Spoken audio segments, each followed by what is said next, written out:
ठरलं तर मग या मालिकेच्या आजच्या भागात आपण पाहणार आहोत की सायलीला अश्विनने घेतलेल्या मंगळसूत्राची पावती सापडते. मग सायली विचार करते की हे का घेतले असेल अश्विन भाऊजींनी. अश्विनचे सारखे सारखे येणे जाणे, काहीतरी गडबड आहे. प्रतिमा त्याने तिला काही न सांगणे, या सगळ्या गोष्टी आता सायलीला खटकल्या आहेत. आणि आता सायलीला सिकनेस लागलाय की खूप मोठी गडबड आहे. पण आता ती त्या दुकानात फोन करून विचारते तेव्हा तिला कळतं सगळं. आता तेवढ्यात प्रियाला कोणाला तरी फोन येतो. त्यामुळे प्रिया आता कोर्टाच्या बाहेर येते आणि नेमका अर्जुन तिथेच फोनवर बोलत असतो आणि अर्जुनने पण बघितले प्रियाला. आता सायली विचार करते, बापरे, काहीतरी मोठी गडबड आहे. आणि इकडे अर्जुनने प्रियाला पाहिले फोनवर बोलताना आणि तो बघतो आणि बघतच राहतो तिच्याकडे, ती ते काय करते. पण आता सायली बघा काय विचार करते. इकडे सायली विचार करते, अश्विन भाऊजींनी मंगळसूत्र का घेतले असेल, काय भानगड असेल ही सगळी. आता सायली विचार करते त्या दुकानातच फोन करून विचारूया.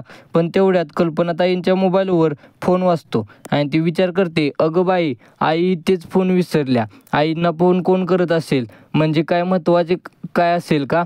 म्हणून तिने लगेच फोन उचललाय आणि तिकडून एक माणूस बोलतो फोनवर आणि सांगतो, मॅडम, तन्वी मॅडम आणि अश्विन सरांच्या लग्नाचे पेढे आणि हारकोटे पाठवायचे. सायली आता खूप विचार करायला लागते, अरे बापरे, अश्विन आणि तन्वीचे लग्न. आता तो माणूस म्हणतो, मॅडम, हॅलो, आहात ना तुम्ही. आता सायलीला जबरदस्त धक्का बसलाय आणि सायली म्हणते, काय, तन्वी मॅडम आणि अश्विन सरांचे लग्न, ही ऑर्डर कोणी दिली तुम्हाला. तिकडून तो माणूस म्हणतो, कल्पना सुभेदारांनी. आणि हा एपिसोड इथेच संपवलाय. पुढच्या भागात प्रतिमा आत्याचा जीव खालवर होत असतो. त्या म्हणत असतात, आपण आता तरी रविराजला आणि सायली अर्जुनला सांगूयात का.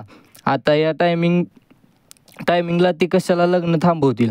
आता त्यांचा सत्य करायची वेळ आली आणि अर्जुन तिथेच आहे कोर्टामध्ये. सायली विचार करते की यांचा फोन का लागत नाही, म्हणजे याचा अर्थ अर्जुनने प्रियाला पाठमोरी पाहिली आहे आणि त्याला कळले नाही की ती प्रिया असावी.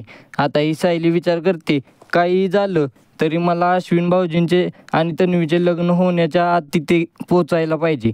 आणि अर्जुन तिथेच कोर्टात आहे आणि इकडे हे खूप गडबड करतायत. चला चला, आवरा, लग्न लवकर पार पाडूया. आता या दोघांच्या सह्या करायची वेळ आली. तर पुढील भाग खूपच रोमांचक असणार आहे. जर व्हिडिओ आवडला असेल तर लाईक करा आणि व्हिडिओ कसा वाटला हे कमेंट करून नक्की सांगा. आणि मालिकेच्या अशा नवनवीन अपडेट सगळ्यात आधी तुमच्यापर्यंत येण्यासाठी चॅनेलला सबस्क्राईब करा.